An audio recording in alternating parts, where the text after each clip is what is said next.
السلام علیکم ورحمۃ اللہ۔ ناظرین چلیے آج کی ویڈیو شروع کرتے ہیں بنا وقت ضائع کیے اللہ کا نام لے کر۔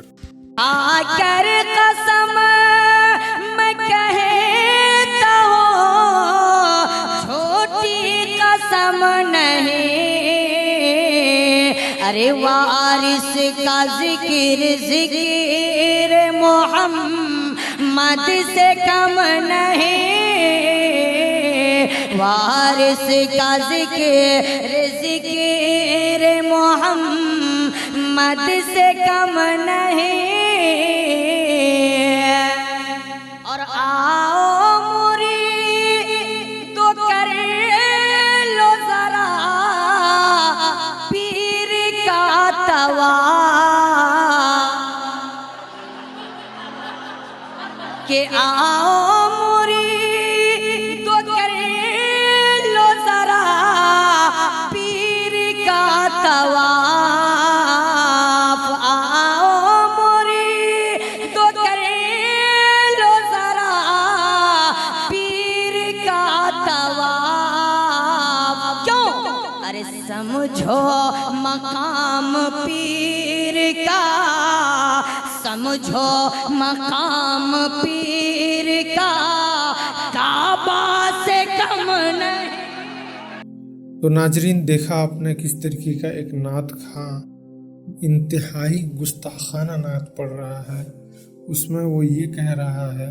کہ وارث کا ذکر جو ہے نبی کریم صلی اللہ علیہ وسلم کے ذکر سے کم نہیں، نعوذ باللہ ثم نعوذ باللہ۔ میرے بھائیوں آپ کو بخوبی علم ہوگا یہ جو بریلوی حضرات ہیں یہ دعویٰ کرتے ہیں کہ دیوبندی وہابی رسول اللہ صلی اللہ علیہ وسلم کو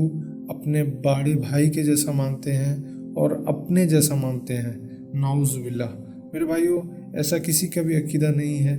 جو ہمارے پیارے نبی صلی اللہ علیہ وسلم کو اپنے جیسا مانے یا پھر بڑے بھائی جیسا مانے، نعوذ باللہ۔ اس کے الٹ لیکن خود بریلویوں میں ایسے لوگ ہیں جو اپنے پیر کے ذکر کو پیارے نبی صلی اللہ علیہ وسلم کے ذکر کے برابر مانتے ہیں۔ تو آئیے آپ دیکھتے ہیں انجینئر محمد علی مرزا صاحب کیا بتاتے ہیں ان کے گستاخانہ عقائد کے اوپر۔ تو میں نے پھر یہ ساری کی ساری چیزیں سامنے رکھی، 5 حوالے میں نے مفتی حنیف قریشی کو اور پوری آل بریلویت کو دیے تھے، گستاخانہ عبارتوں کے حوالے سے، تذکرۃ الاولیاء سے، کشف المحجوب سے، اور یہ چشتی رسول اللہ والا واقعہ میں نے ان کے بزرگوں سے ثابت کیا، احمد بریلوی سے ثابت کیا، چشتی رسول اللہ والی کتاب کا دفاع کرنا اور اسے نبی الاسلام کی بارگاہ میں مقبول کہنا، لا علمی میں کہا تو پکڑے گئے، ان کی بزرگی فارغ ہو گئی، اور اگر جان بوجھ کے کہا تو ایمان سے بھی گئے۔ پیر میر علی شاہ صاحب سے بھی ثابت کیا تحقیق الحق فی کلمت الحق کے اندر، اور اس کے بعد ان کی ویڈیوز بھی ساری دکھا دی، وہ لوگوں کو حق کلیئر ہو گیا۔ پھر تذکرۃ الاولیاء سے جو نبی الاسلام کی ختم نبوت پہ ڈاکہ مارنے کی کوشش کی کہ میرا جھنڈا محمد کے جھنڈے سے بڑا ہوگا اور محمد اور تمام انبیاء میرے جھنڈے کے نیچے ہوں گے، وہ میں نے عبارت دکھائی۔ پھر تذکرۃ الاولیاء سے اسی نے کہا تھا بایزید نے، جو یہ کہہ رہے ہیں، اب یہ کہتے ہیں کہ انہوں نے نہیں کہا تو انجینئر صاحب کیوں کہہ رہے ہیں؟ بھائی ان کے ماننے والے تو یہ مانتے ہیں نا، میرا کوئی رشتہ دار ہے بایزید کے، میں اس کا دفاع کروں؟ جب ان کی اپنی اولاد کہہ رہی کہ انہوں نے کیا تو میں کہہ رہا ہوں ٹھیک ہے بھگتو۔ ویسے تو اولاد کے برے کرتوت ماں باپ کو بھگتنے پڑتے ہیں، تم تو ان بزرگوں کی اولادیں ہو کہ ان بزرگوں کے کرتوت تمہیں بھگتنے پڑ رہے ہیں۔ تو اس نے کہا کہ میں ہی عرش ہوں، میں ہی کرسی ہوں، میں ہی قلم ہوں، میں ہی ابراہیم ہوں، میں ہی موسیٰ ہوں، میں ہی محمد ہوں، نعوذ باللہ۔ اور پھر اینڈ پہ جا کے اس نے کہا میں ہی حق ہوں، یعنی اللہ بھی میں ہی ہوں۔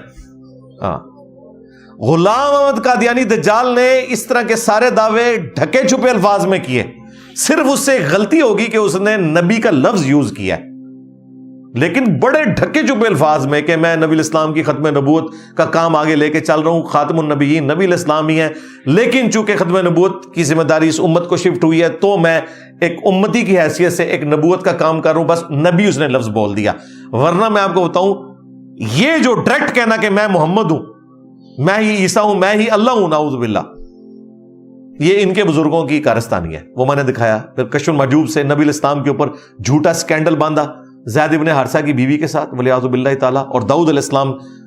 کی صحابی کی بیوی کے ساتھ حضرت داؤد علیہ السلام کا، بازید بستامی کے سکر کو اور جنید بغدادی کے صاحب کو ثابت کرنے کے لیے، یہ ساری چیزیں میں نے اس میں دکھائی ہیں۔